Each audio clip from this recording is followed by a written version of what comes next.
And joining me tonight to answer that big question, Javed Abidi. He's the convener of the Disabled Rights Group. Also joining me is Denzil Keylor. He's a well-known aviation expert and retired air marshal. And joining me from Chennai is Rajiv Rajan.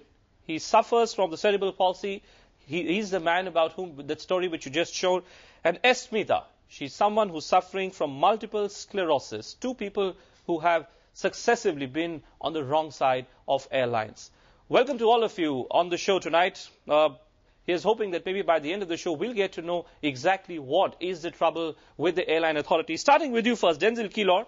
It appears that the rule book for airlines across the world is quite clear.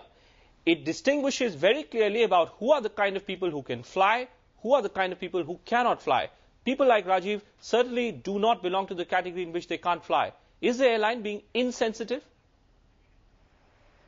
There's a rule in the country issued by the DGCA which directs airlines to carry passengers who are sick and disabled. And there is no rule existing which says you will not carry. Therefore, as far as I'm concerned, the airline was bound to carry the passenger. Secondly, I think it's a disgrace and a shame for a big airline like Sahara and even Jet Air to not handle this case correctly. Apart from the rule, the government is very clear that passengers who are disabled or mentally or sick should be escorted. Secondly, these passengers should have a certificate of fitness to fly. Right. Thirdly, they need to be given a proper seat, not near the aisle and the emergency doors at the side. Okay. And lastly, they should be sign an indemnity bond taking the responsibility. But Javed Abidi, then what is the problem? Javed Abidi, what is the problem then? Is it a simple case of the airline simply not being equipped to deal with such people, to deal with such cases? After all, when someone walks into an airport and is about to board into an aircraft, you don't have a doctor there. You have simple booking clerks there. How are they supposed to distinguish between what is the disease and what is the problem? How can they really make a distinction? No, they can't make a distinction, and they should not make a distinction, and they don't make this distinction in your case or in the case of the non-disabled people. Then why this sitting judgment on people with disability? I mean, that's the whole point here, that the moment you see a person on a wheelchair, you presume that the person is unwell. The moment you see a person on a wheelchair, you presume that the person is ill. I mean, believe it or not, that even in my own case, in the last 3 or 4 months, at least twice it has happened where I wanted to, fly, and I'm at a particular airport, and they have come to me with this so-called certificate which they wanted me to sign. The only difference, I guess, is that because I am perhaps more aware and because perhaps I am more aggressive. Or so God would you knows say, what Mr. Abidi, that it's just carelessness, actually, which is being adopted by airline authorities?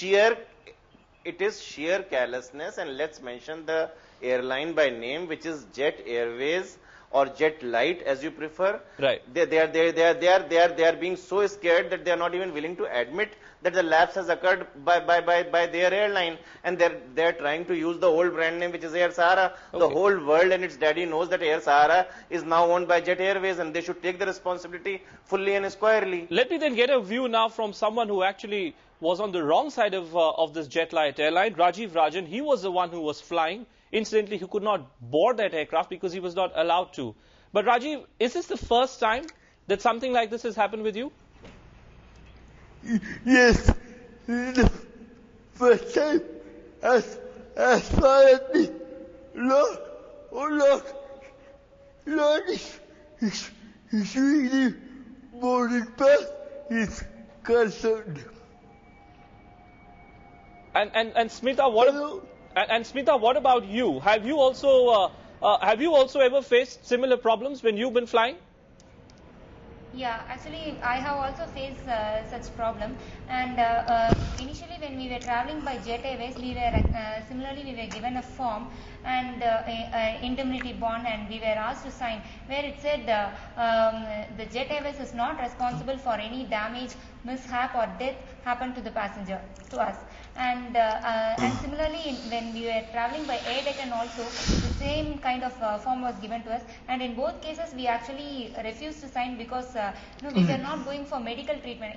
The form suggested it's for medical passengers. Right. And we said we are disabled people, and we striked it out, and then they also we had a big argument there, Okay. and somehow we managed to get into it. And Rajiv, when you go to the airport, when you are at the airport, did you also find anything different about the approach of the co-passengers? Did anyone try and come to your rescue? No, nobody came. Okay. And Javed Abidi, quickly from you, sir, isn't that really the problem? Because the fact is that cutting across the states in our country at different airports, we often find passengers themselves who are complaining. Shouldn't the airline actually be sensitizing people also? Well, at a larger level, yes, but quite frankly, I am not willing to let go of the responsibility of the airline. It's not about passengers, it's not about security personnel, it's not about television channels or activists about. So what kind of action should be taken against the airline, sir? Rajiv Rajan is a frequent flyer.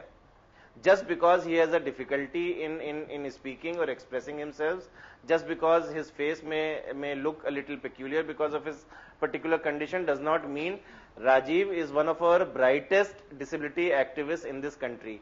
He's a frequent flyer. He was coming to Delhi on the invitation of the government of India. Right. He was coming to Delhi to attend a very high level meeting. And this grossest form of discrimination has occurred because of the airline. The airline has to take responsibility. They have to issue an unqualified apology. They have to take responsibility. And we are giving them 24 hours. I've just sent a letter to Mr. Garry Kingshott, who is the chief executive of this airline, and we are going to wait till tomorrow and see what their response is. If not, we'll take appropriate action. Okay. And we are not letting go of this case, because you see, this is not the first time. It keeps happening with great frequency. All right. And every Denzil 2 to 3 months. Keeler, according to you too, this is a law and order problem. What kind of action would you support to be taken against the airline in question? I look at it in this way, that the way the airline handled the case was totally wrong. Okay. They had no business to provoke that boy to an extent where he had to call the police. All right. Is this the way to treat people?